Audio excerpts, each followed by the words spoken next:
O feriado do Dia dos Trabalhadores de 2003 marcou o início de um dos crimes de maior repercussão e um dos casos mais controversos do estado de Pernambuco. O caso Serrambi começa aqui, nesse imóvel de luxo, num endereço super exclusivo aqui de Pernambuco, no litoral sul. Uma casa de alto padrão que fica de frente para o mar. Maria Eduarda Dourado e Tarsila Guzmão, de 16 anos, moravam no Grande Recife com os pais. Naquela folga da escola, foram para a praia de Serrambi aproveitar a luxuosa casa de Tiago Carneiro, um amigo de confiança de Maria Eduarda e da família dela.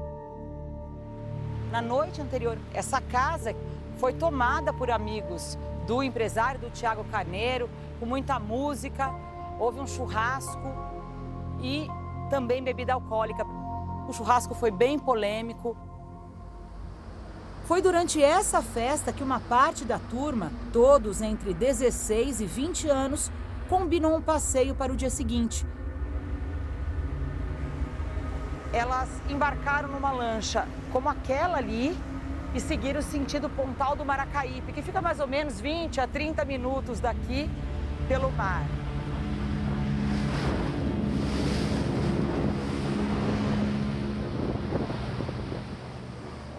Mas as meninas foram dar um passeio sozinhas e se perderam do grupo. E a lancha voltou para Serrambi sem elas. O que aconteceu logo após esse desencontro é um grande mistério até hoje.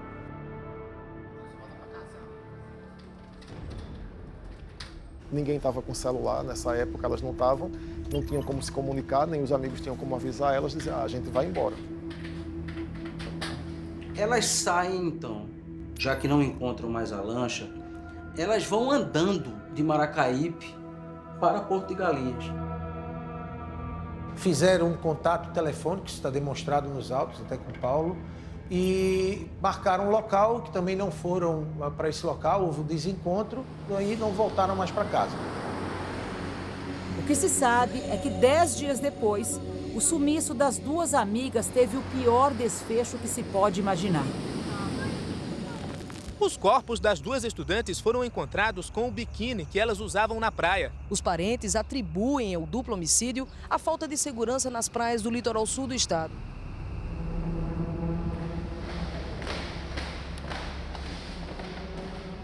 Eu fui o primeiro delegado do caso chamado Serrambi, no GOI. Em princípio, chegou como um desaparecimento com possível sequestro.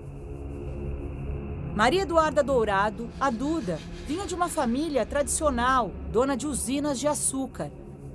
Tarsila era a filha única de uma administradora de empresas e um comerciante.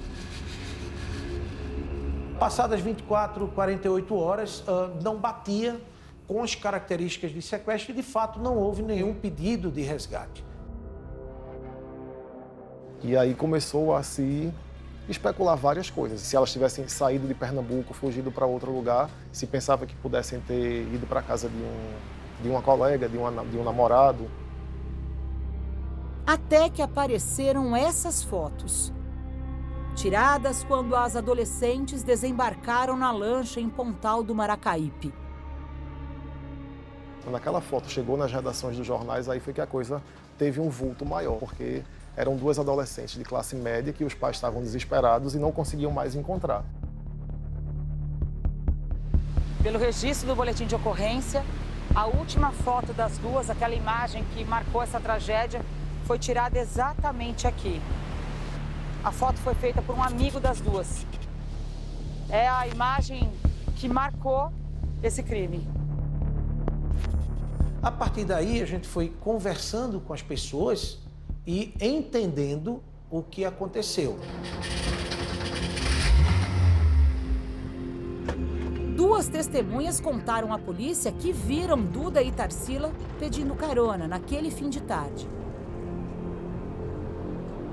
Chega nesse ponto, eles acham Regivânia, que é a mulher que foi considerada testemunha-chave. Aí Regivânia afirma que viu as meninas ali pedindo carona para Serrambi, para chegar na casa de Tiago, Elas disseram, essas meninas estavam aqui e elas pediram carona e entraram numa Kombi. As características do carro e um retrato falado feito pela testemunha Regivânia deram à polícia os primeiros sinais de quem poderia estar envolvido no desaparecimento das amigas. Primeiro para uma Kombi que não vai para o destino, digamos, que ela pretendiu, que é Serrambi. E em seguida chega essa segunda Kombi, em que a testemunha Regivânia visualiza o ingresso dessas duas jovens, que é a última vez que foram vistas com vida.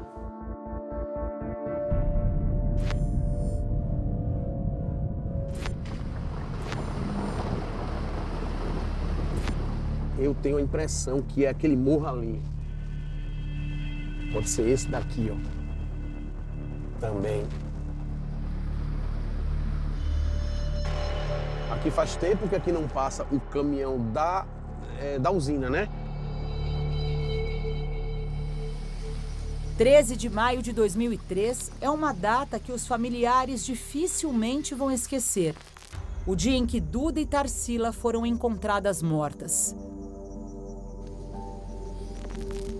Os corpos estavam aqui, um ao lado do outro. Exatamente nesse local aqui. Nessa via aqui. Quem achou as meninas não foi a polícia. Marcos percorria a região de moto ao lado de José Vieira, pai de Tarsila. Aqui, afastado 1 metro, 1,5 metro, uma arcada dentária. Um couro cabeludo também aqui, afastado 2 metros aproximadamente. Essa foi a primeira vez que você volta ao local 20 anos depois. Como é isso para você? Realmente me volta um filme na cabeça. Estou aqui com você conversando, mas é como se hoje, se vocês saíssem daqui, eu estivesse chegando e estivesse olhando ali. Ele parou, achou, avisou a Vieira. Quando eles correram, ele reconheceu pelas roupas, que eram as roupas que tinham sido fotografadas com elas na última imagem, e uma pulseira que ele tinha dado para Tarsila de presente. O pai da menina acha, a polícia não achou um corpo no meio da estrada e ninguém vê. Todo mundo em desespero, querendo saber notícias, mas no fundo todo mundo ainda tinha uma esperança. Eu não aguento da forma como ela foi levada. A polícia, na época, empreendeu busca, sim, tentou encontrar. Poderiam, sim, ter mobilizado um esforço maior, né? Poderiam ter feito alguma coisa a mais, uma vez que quem achou foi um familiar. Se um familiar encontra, a polícia deveria ter encontrado, né? Por que vocês resolveram procurar no canavial? Vocês achavam já que elas estavam mortas? Eu acho que foi um desespero de pai. Após 9 dias, 8 dias, aquela angústia, aquela sensação de impotência, ele tomou a atitude de dizer, Roberto, vamos dar uma volta, eu vou atrás, vou procurar. Você achava que ia encontrar? Nunca. Nunca, nunca, nunca. Nunca. Os corpos estavam jogados à beira de um canavial, a 30 quilômetros de onde as meninas foram vistas pela última vez. Já em avançado estado de decomposição. Eram duas múmias. A pele seca, os ossos ressecados, a pele colada junto com os ossos. Os corpos expostos ao ar livre, eles são atacados por aves de rapina, mamíferos, roedores e as intempéries, né? O sol quente, o sereno, a chuva, vai auxiliando aquela decomposição. Eu estava cansado de ir para cenas de crime e o corpo lá está com 1, 2, ou então vários urubus tirando as vísceras. Parte dos corpos estavam em um estado mais avançado do que outros, sugerindo algum agente químico para decompor mais rápido. o corpo, quando ele é encontrado, quanto maior, mais avançado o estado de decomposição, mais difícil fica de você investigar a causa daquela morte. Foi feita uma perícia detalhada pelos peritos do GOI, Dr. Neto e Dr. Uchoa, e agora os corpos estão sendo recolhidos pelo IML. Os corpos estavam contornados com lençol, né? Eles conseguiram lençóis não sei aonde e contornaram os corpos. Isso prejudicou a investigação? Prejudica. Quanto mais íntegro se manter a cena do crime, melhor na busca de coletas. Segundo as perícias iniciais, Tarsila e Maria Eduarda estavam deitadas de barriga para baixo e teriam sido mortas ali mesmo, no canavial. 01 também estava nessa posição quando levou o tiro do temporal que ficou acoplado no occipital, provavelmente virou um pouco e levou o segundo tiro no canto-olho. Uma delas tinha um ferimento de tiro na mão, no dedo, que acertou um dos dedos, o que nos indica uma ferida, um ferimento de defesa, de colocar a mão na frente. É muito anormal isso. Ainda não se sabe se elas sofreram violência sexual, mas essa hipótese não está descartada. Por que as vestes íntimas das duas adolescentes estavam abaixadas? A gente entende que houve tentativa ou consumação. Infelizmente, como tudo que eu citei aqui, a exposição do corpo por tantos dias inviabilizou a coleta de sêmen para um exame de DNA.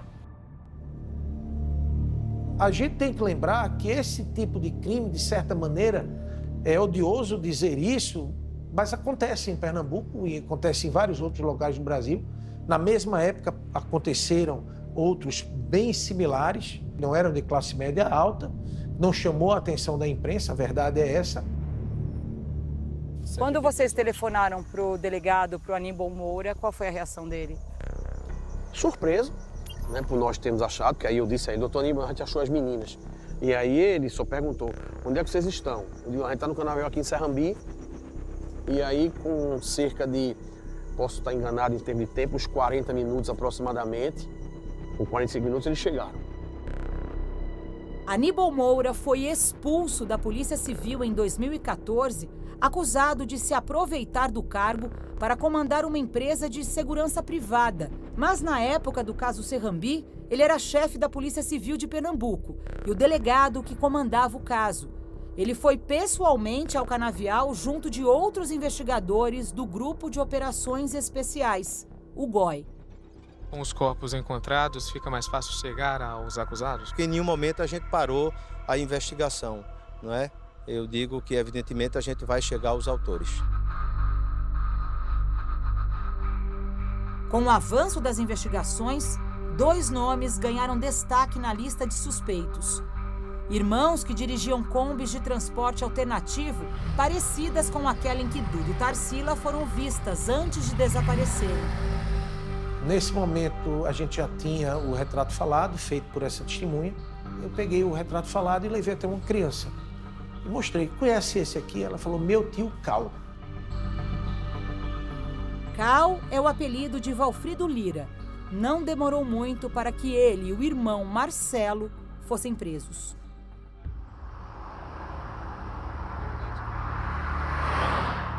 Isso aqui é a casa do Marcelo, ó. Ele ainda trabalha com Kombi, estacionado ali na porta. Marcelo Lira. O Valfrido, o irmão do Marcelo, está preso. Cumpre pena por falsificação de documento. O Marcelo vive aqui com a família.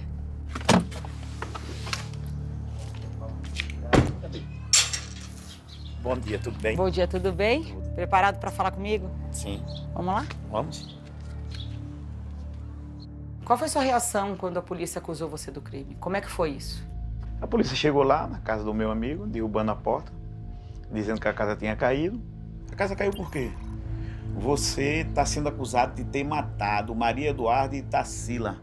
Eu falei, vocês estão no caminho errado. Ele disse, você combinou com seu irmão? Eu disse, por quê?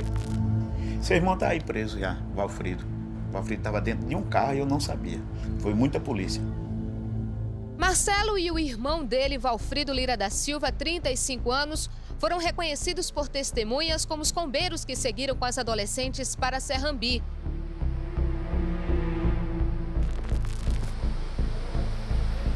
Quando surgiu os primeiros indícios de que o suspeito era os irmãos Lira, descobriu-se a Kombi que foi utilizada numa oficina em uma cidade chamada Cachoeirinha, distante 200 km de Recife.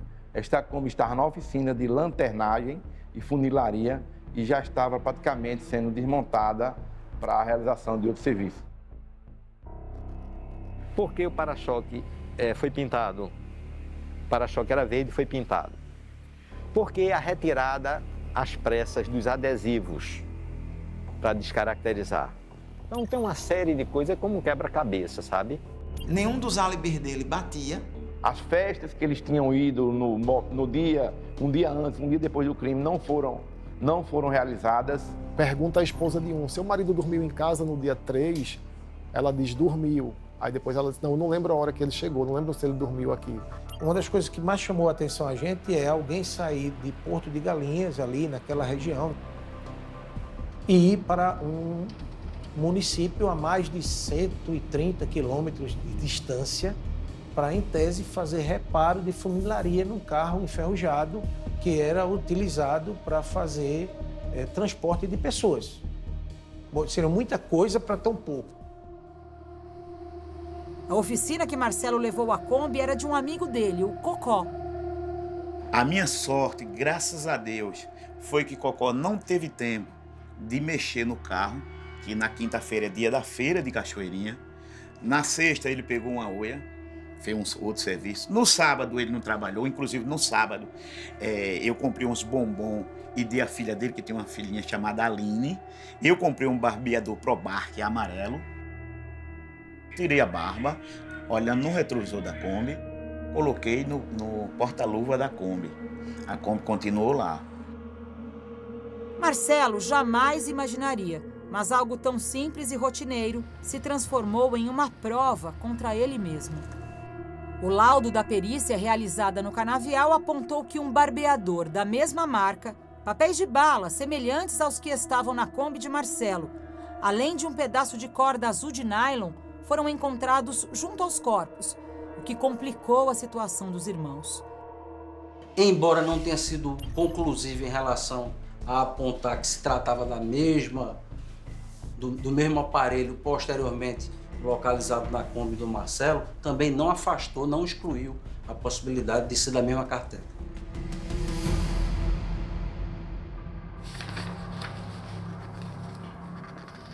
A polícia diz que encontrou no local do crime. E por que não fotografou?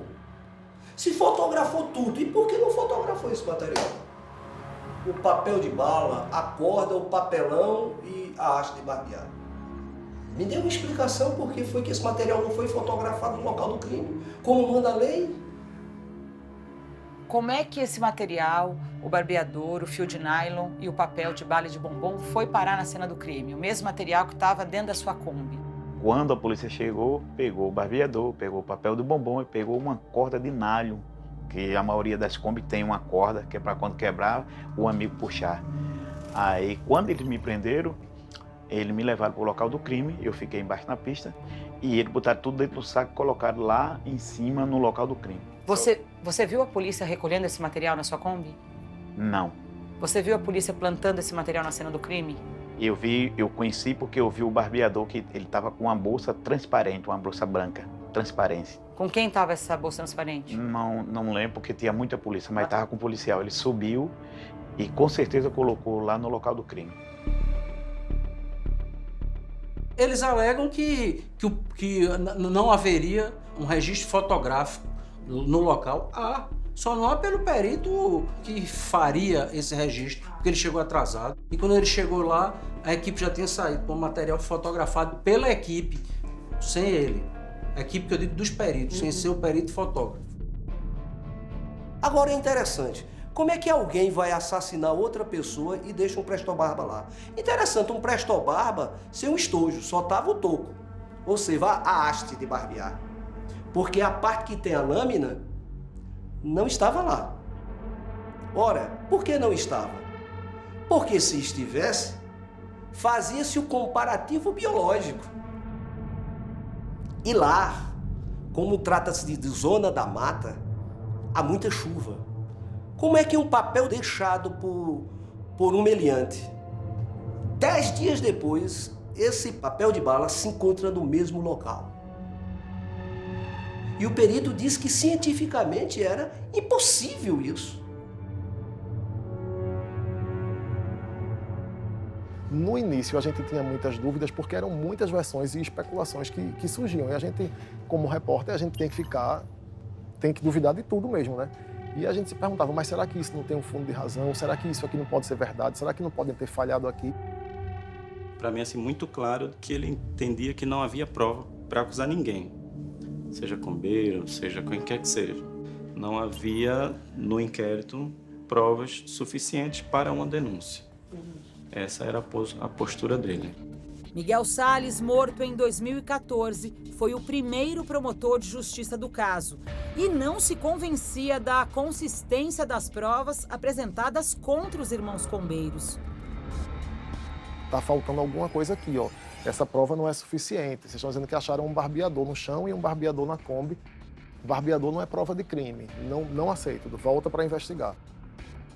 E, de fato, ele, naquele momento, até então, não havia se convencido da culpabilidade dos irmãos. Chegou um momento assim que se abriu margem, né, digamos assim, para esse imaginário popular, para essas lendas, né? E aí o promotor dava muita liberdade, né, a esses questionamentos, né, populares, e acabou se investigando muita coisa que não se deveria ter se investigado. Obviamente que para a polícia já estava resolvido aquele caso.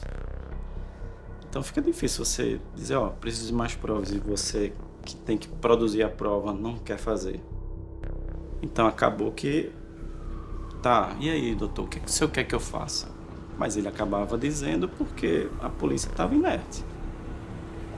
O que enfraqueceu a questão da investigação foi os boatos que surgiram. À época, nós tínhamos o Orkut. A página da rede social era administrada por Antônio Dourado, pai da Duda, e recebeu incontáveis mensagens com detalhes de outras narrativas sobre a morte de Maria Eduarda e Tarsila. Gerou N teorias da conspiração, de que, na verdade, essas meninas foram para uma festa e tiveram overdose de drogas lá, e esses meninos estavam envolvidos, e esconderam o corpo, e o GOI queria proteger, porque, inclusive, o chefe do GOI na época era o delegado Aníbal Moura, e ele tinha algum vínculo com o pai de algum dos meninos. Vários nomes foram citados na época. Trouxeram várias teses de que alguns amigos poderiam ter sido usados, próprios amigos poderiam ter causado esse tipo de crime. Tiago Vieira, que está nesse foco aí agora nacional, tentaram colocar ele lá no lugar do crime, mas a polícia investigou e disse que ele nem lá estava. Tiago Vieira ficou conhecido no Brasil todo por outro nome. Tiago Brenan deve ser... Tiago Brenan teve o quarto mandado. Tiago Brenan nega as acusações. Tiago Brenan Fernandes Vieira se envolveu em diversos casos de violência contra mulheres. Os crimes se tornaram públicos com o flagrante de uma agressão em uma academia de São Paulo, em agosto de 2022.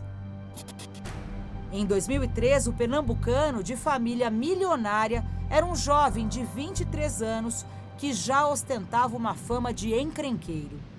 O nome dele rodava mais do que o dos meninos que estavam com elas. Só que não se falava nesse sobrenome dele. Era Vieira, Tiago Vieira. Tiago Vieira, o Brenan, também era vizinho de Tiago Carneiro, o dono da casa onde Duda e Tarsila estavam hospedadas.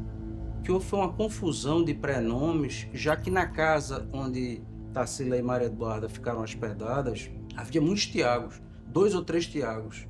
Então, por isso que se confundiu e se cogitou. O nome igual e a conhecida personalidade violenta e rebelde deram espaço para especulações de que ele estava na festa e poderia estar envolvido na morte das amigas. Quando nós identificamos que Tiago Vieira não é Tiago Carneiro, Tiago Vieira não estava, Tiago Vieira é outra pessoa, Então você tem que afastar isso aí. Ele chegou a ser ouvido. Depois surge uma declaração da polícia dizendo que ele não estaria sendo investigado. Se eu for hoje a polícia pedir uma declaração de que eu não estou sendo investigado em algum caso, eu duvido a polícia me fornecer uma declaração dessa. É uma declaração atípica. E Miguel, ele comprou isso, esse clamor que se criou social, o fato, claro, de uma das mães das crianças nunca ter aceitado a acusação dos combeiros, que era a mãe de Eduarda. Então isso tudo contribuiu para uma formação de uma opinião pública contrária.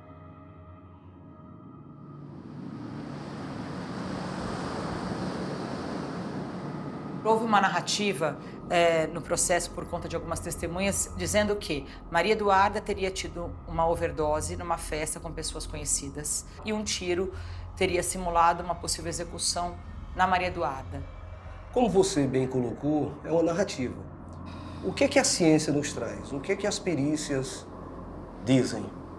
É que a reação vital pós-mortem, realizada na calota craniana de Maria Eduarda, demonstra que não houve essa reação. Ou seja, é como se os tiros que Maria Eduarda recebeu, quando ela recebeu esses tiros, ela já não estava mais com vida, segundo a perícia.